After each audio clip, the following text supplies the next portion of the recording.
Pertama, kita harus mengetahui definisi pengantar teknologi informasi dan komunikasi. Teknologi informasi dan komunikasi atau TIK memuat semua teknologi yang berhubungan dengan penanganan informasi. Penanganan ini meliputi pengambilan, pengumpulan, pengolahan, penyimpanan, penyebaran, dan penyajian informasi. Jadi, TIK adalah teknologi yang berhubungan dengan pengambilan, pengumpulan, pengolahan, penyimpanan, penyebaran, dan penyajian informasi. Ditinjau dari susunan katanya, teknologi informasi dan komunikasi tersusun dari 3 kata, yang masing-masing memiliki arti tersendiri. Kata pertama, teknologi berarti pengembangan dan aplikasi dari alat, mesin, material, dan proses yang menolong manusia menyelesaikan masalahnya. Istilah teknologi sering menggambarkan penemuan alat-alat baru yang menggunakan prinsip dan proses penemuan saintifik. Kata kedua dan ketiga, yaitu informasi dan komunikasi erat kaitannya dengan data. Informasi berarti hasil pemrosesan, manipulasi, dan pengorganisasian sekelompok data yang memberikan nilai pengetahuan atau knowledge.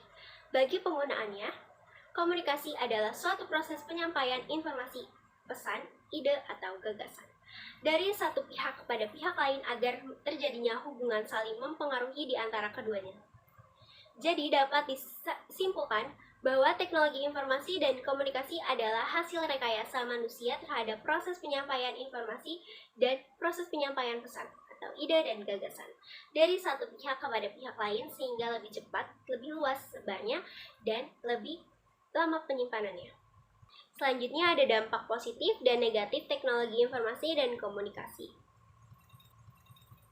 Yang pertama, dampak positif dalam bidang pendidikan. Yang pertama, akses sumber belajar. Perkembangan teknologi komunikasi yang pesat juga mendukung kemajuan dunia pendidikan. Kini masyarakat yang tinggal di pelosok atau desa-desa terpencil juga dapat menikmati internet. Kedua, pembelajaran online atau e-learning. Dari sisi waktu dan biaya, TIK dapat mengefisienkannya. Saat ini proses pembelajaran online atau e-learning terus berkembang.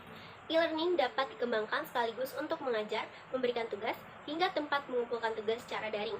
Yang ketiga, kursus dan sertifikat online. Platform seperti Coursera dan Udemy memungkinkan orang dari berbagai latar belakang untuk mendapatkan pendidikan lanjutan dan sertifikat tanpa perlu pergi ke kampus. Dengan adanya kursus dan sertifikat online dapat memudahkan semua orang dalam melangsungkan kegiatan belajar mengajar. Yang keempat, terciptanya AI, Artificial Intelligence.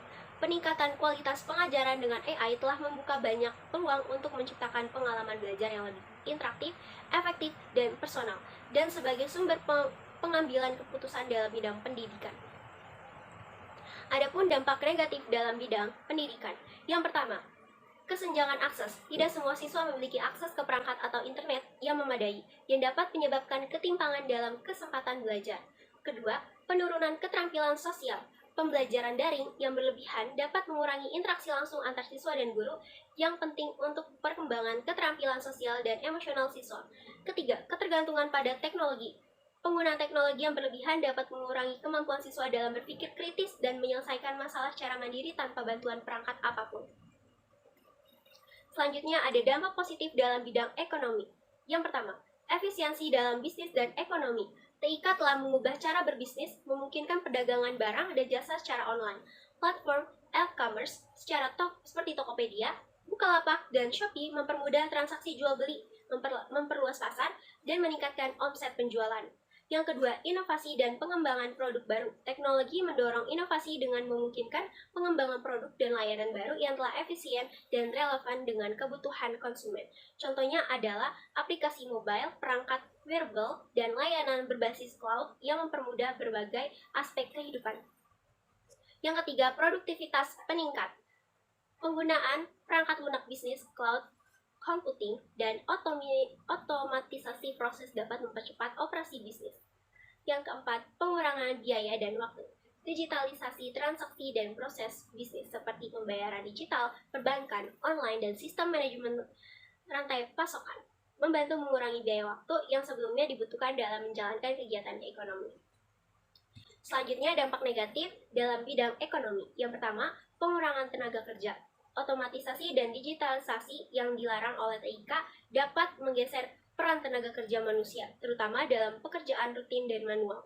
Hal ini menuntut tenaga kerja untuk meningkatkan keterampilan dan beradaptasi dengan teknologi baru agar tetap relevan, dan di pasar kerja. Kedua, carding.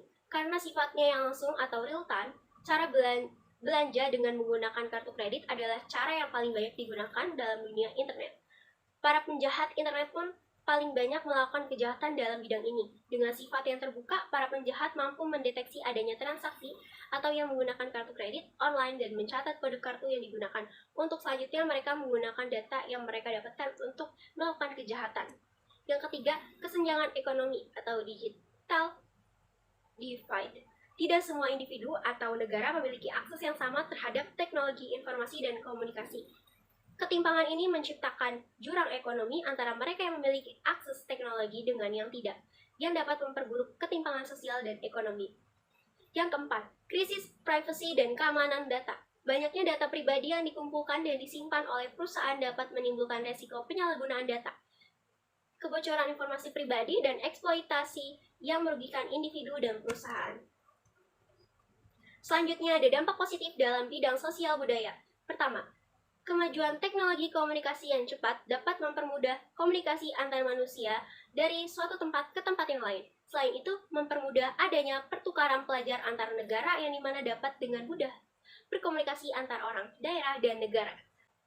Yang kedua, mempermudah pendistribusian karya-karya anak bangsa seperti musik, film, fashion, maupun furniture, negara-negara tetangga maupun negara-negara berbeda benua yang mana akan memperkuat identitas negara serta membuat negara semakin dikenal oleh dunia.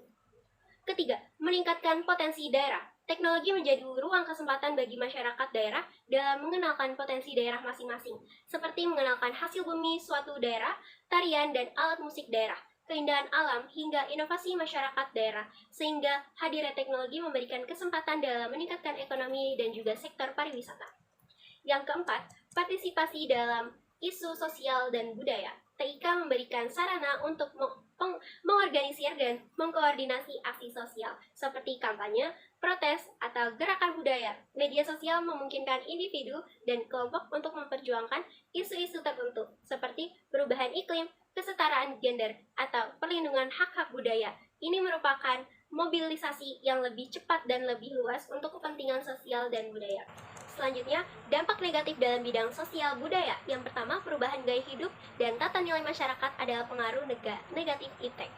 Bercampurnya informasi di internet membuat seseorang bertukar informasi dan budaya, sehingga seseorang akan mudah meniru terhadap apa yang mereka tonton. Seperti contohnya adalah cara berpakaian yang stylish, sehingga menggeser populernya baju daerah dan juga mengerus kebiasaan bahasa daerah karena sering menggunakan atau bercampur dengan bahasa asing.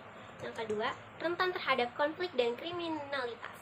Dunia teknologi yang bersifat maya, masyarakat akan mudah mengeluarkan opini, pendapat, ide, serta gagasannya baik dalam bentuk komentar ataupun artikel. Pendapat atau opini yang dilontarkan tidak hanya terkontrol, sehingga bisa menimbulkan perbedaan pendapat yang menimbulkan konflik. Yang ketiga, memunculkan sifat individualisme. Setiap individu akan kehilangan kepeduliannya terhadap lingkungan yang ada di sekitarnya. Teknologi menyita waktu manusia sehingga mengurangi sosialisasi individu terhadap orang-orang di sekitarnya. Selain itu, teknologi yang mendekatkannya yang jauh sehingga mengurangi interaksi secara langsung. Selanjutnya, dampak positif dalam bidang kesehatan. Pertama, teknologi juga telah mempersingkat waktu tunggu pasien dengan adanya pendaftaran online di layanan kesehatan. Inovasi terus muncul termasuk dalam pengembangan alat-alat yang dapat menggantikan organ tubuh yang rusak, mempercepat proses penanganan pasien. 2. Penyimpanan data yang mudah dan terjamin. Kemajuan iptek ternyata tak hanya memudahkan pihak pasien saja, tapi juga menguntungkan bagi para penyedia layanan kesehatan. Dengan adanya kemajuan teknologi, mereka lebih mudah menyimpan data pasien dan tidak khawatir data akan kehilangan, misalnya melalui rekam medis. Ketiga, FKT Alma-Ata membantu diagnosa dokter. Alat yang digunakan di rumah sakit sekarang bisa mendiagnosa penyakit pasien. Contohnya, stetoskop untuk mengamati detak jantung bila ada kelainan. Dokter bisa mengetahuinya dengan sangat cepat.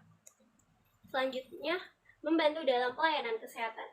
Hadirnya teknologi mampu memberikan kemudahan bagi pasien, terutama dalam mengakses informasi dan pelayanan kesehatan. Hanya dengan bermodal smartphone, pasien dapat mengakses berbagai macam informasi kesehatan di internet. Banyaknya layanan kesehatan secara online yang mampu memudahkan pasien dalam mendapatkan pelayanan kesehatan. Masyarakat bisa meraih informasi, konsultasi dengan dokter, bahkan berbelanja obat dengan mandiri.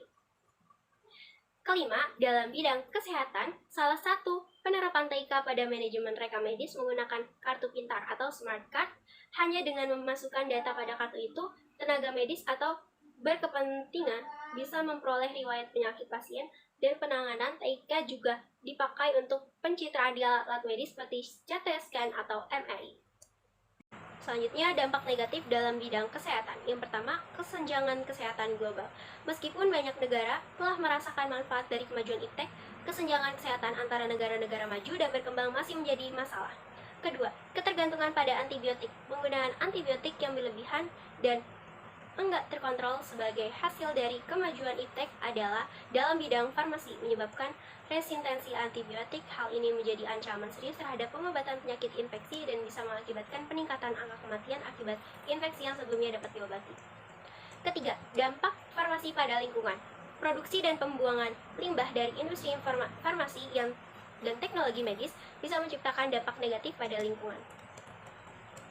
Kesenjangan teknologi di fasilitas kesehatan.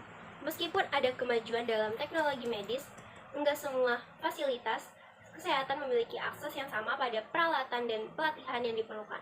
Ini menciptakan kesenjangan teknologi antara pusat kesehatan perkotaan dan daerah pedesaan, memperburuk kesenjangan akses layanan kesehatan. Kelima, biaya kesehatan yang meningkat. Kemajuan iptek dalam penemuan obat-obatan dan teknologi medis canggih sering kali diikuti dengan biaya produksi yang tinggi. Ini bisa meningkatkan biaya perawatan kesehatan secara signifikan, membatasi akses masyarakat terhadap pengobatan yang berkualitas. Selanjutnya, dampak positif dalam bidang keamanan. Yang pertama, peningkatan sistem keamanan. Teknologi seperti kamera CCTV, biometrik atau sidik jari atau pengenal wajah, dan sistem pengawasan berbasis AI meningkatkan efisiensi dan keakuratan dalam mendeteksi ancaman keamanan. Kedua, penggunaan teknologi kecerdasan buatan untuk membuat pusat informasi militer pada masyarakat. Ketiga, melindungi data pribadi rakyat Indonesia yang terdaftar di lembaga pemerintahan. Keempat, memanfaatkan teknologi kecerdasan buatan untuk mengetahui kekuatan musuh serta menyiapkan formasi barisan militer baik TNI maupun Polri. Selanjutnya, dampak negatif dalam bidang keamanan. Yang pertama, potensi pelanggaran hak asasi. Teknologi seperti pengawasan massal atau mass surveillance dapat disalahgunakan untuk melanggar privasi individu atau membatasi kebebasan warga. Kedua, peningkatan resiko kejahatan siber. Kejahatan ini dilakukan secara online dengan memanfaatkan teknologi atau jaringan komputer. Contoh kejahatan seperti pembajakan kartu kredit, penipuan online, dan sebagainya. Kejahatan siber dapat terjadi lintas negara, memberikan kerugian besar, dan sering sulit dibuktikan secara hukum. Ini merupakan propaganda terorisme melalui internet. Penyebaran malware dan pencurian data. Penyebaran malware merupakan contoh dampak negatif teknologi digital yang kini dapat mengintai hampir semua pengguna komputer dan smartphone. Malware adalah program komputer yang sifatnya mencari kelemahan software. Selanjutnya, dampak positif dalam bidang pemerintahan. Yang pertama, sebagai media aspirasi masyarakat. Manfaat utama internet di bidang pemerintahan yang sering dimanfaatkan yaitu sebagai media menerima aspirasi masyarakat, khususnya bagi pemerintah daerah. Masyarakat bisa menyalurkan aspirasi, kritik, dan sarannya melalui website resmi pemerintahan. 2. Memudahkan sistem administrasi. Pemerintah biasanya memiliki website yang memuat fasilitas pengolahan data secara online. Hal ini bisa mempermudah dan menyeragamkan sistem administrasi antar instansi pemerintah, pusat ke daerah ataupun sebaliknya. Kemudahan ini membuat proses pelaporan keuangan, kepegawaian, dan administrasi pelaporan menjadi jauh lebih cepat dan efektif. Yang ketiga, mempermudah masyarakat mendapatkan akses layanan publik. Adanya internet memudahkan masyarakat untuk mengakses website pemerintah dalam memperoleh informasi dan mendapatkan layanan dari tempat yang terpencil sekalipun selama tersedianya akses internet di tempat tersebut. Selanjutnya, dampak negatif dalam bidang pemerintahan. Pertama, biaya yang melonjak tinggi. Meskipun iptek merupakan alat yang memudahkan hidup kita dan membantu pemerintahan, namun di balik itu terdapat biaya yang harus dikeluarkan untuk mendorong negara agar tidak tertinggal oleh teknologi. Kedua, privasi yang mudah terbongkar. Tidak semua orang memiliki akses internet di rumah atau di daerahnya, terutama bagi warga yang tinggal di pedalaman. Warga yang tidak memiliki akses internet juga akan kesulitan dalam memahami teknologi dan tidak mengetahui informasi pemerintahan seperti situs web atau siaran langsung pemerintahan. Ketiga, akses yang tidak merata. Privasi sulit dijaga ketika kita telah memberikan informasi dan data pribadi kita. Meskipun di suatu negara informasi dan data rakyat ada di tangan negara, namun negara juga harus menjunjung tinggi privasi warganya. Selanjutnya, dampak positif dalam bidang hiburan. Yang pertama, akses hiburan. Bukan hanya untuk memenuhi kebutuhan saja, internet juga menawarkan untuk mendapatkan hiburan, baik berupa audio maupun visual, mulai dari game online sampai menonton film secara online. Kedua, meningkatkan sistem internet. Rutinitas yang tiada henti membuat kita membutuhkan hiburan. Hiburan dapat kita lakukan di mana saja, begitu pula di internet. Bidang ini sangat bergantung pada komputer. Dengan kemajuan TIK, kita dapat menonton siaran dari dalam negeri maupun dari luar negeri. Ketiga, meningkatkan sistem pemrograman. Animasi dan penyutingan adegan film semua direkam dengan perangkat elektronik yang dihubungkan dengan komputer. Bidang industri rekaman, bahwa untuk menghasilkan suara yang bagus perlu pengaturan perekaman dan modifikasi suara dengan media komputer, serta mencetak lagu-lagunya pun dibantu dengan sistem komputer. Untuk mencetak album ke dalam VCD atau DVD perlu bantuan program komputer. Dampak negatif dalam bidang hiburan. Anggapan yang mengatakan bahwa internet dan TV identik dengan pornografi memang tidak salah. Dengan kemampuan penyampaian informasi yang dimiliki internet dan TV, pornografi pun merajalela, apalagi tidak menggunakan internet secara baik. Kedua, penipuan dengan memanfaatkan TIK makin banyak ditemukan. Internet pun tidak luput dari serangan para penipu. Cara yang terbaik adalah tidak mengindahkan informasi yang diragukan kebenarannya atau mengkonfirmasi informasi yang kamu dapatkan pada penyedia informasi tersebut, misalnya pada bidang TV, radio, dan handphone. Layanan kekerasan sering digunakan TV ataupun internet untuk menghibur para masyarakat. Banyak situs-situs internet yang sengaja menampilkan hal-hal yang bersifat tabu. TV pun tidak ingin kalah, mereka memanfaatkan perkembangan TIK untuk menerima siaran yang menampilkan kekerasan dan menyiarkannya. Selanjutnya, dampak positif dalam bidang transportasi.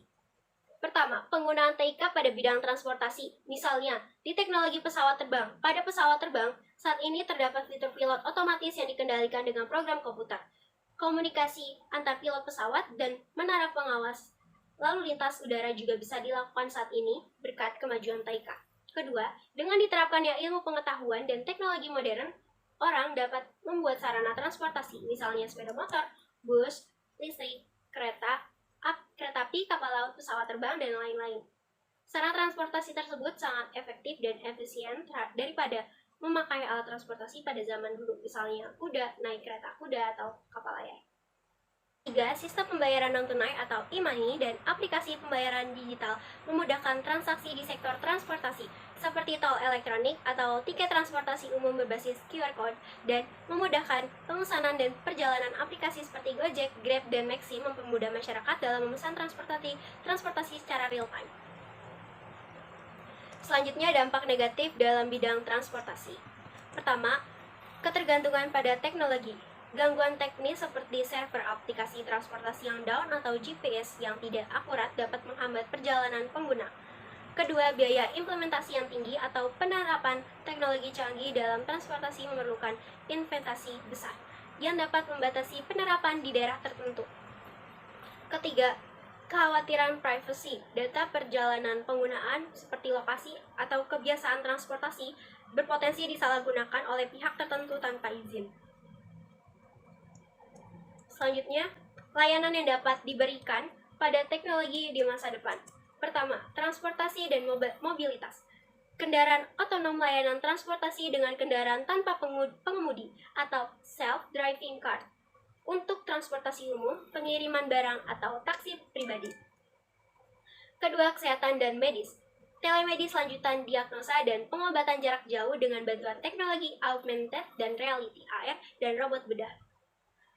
Ketiga, pendidikan dan pelatihan. Kelas virtual berbasis VR atau ER memberi pembelajaran interaktif menggunakan virtual reality untuk simulasi atau pengajaran berbasis pengalaman. Selanjutnya, kesimpulan dari materi kali ini adalah teknologi informasi dan komunikasi menawarkan berbagai manfaat yang dapat meningkatkan kualitas hidup dan efisiensi di berbagai sektor.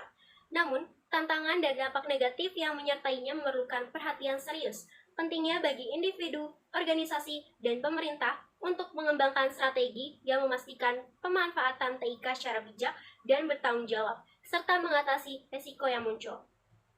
Dengan pendekatan yang tepat, TIK dapat menjadi alat yang powerful untuk kemajuan dan kesejahteraan bersama. Secara keseluruhan, TIK merupakan kekuatan transformasi yang dapat meningkatkan kualitas hidup manusia jika digunakan dengan etika dan tanggung jawab yang baik. Baik, sekian dari penjelasan saya hari ini. Terima kasih, mohon maaf bila ada salah kata. Mohon diterima dengan baik. Terima kasih. Wassalamualaikum warahmatullahi wabarakatuh.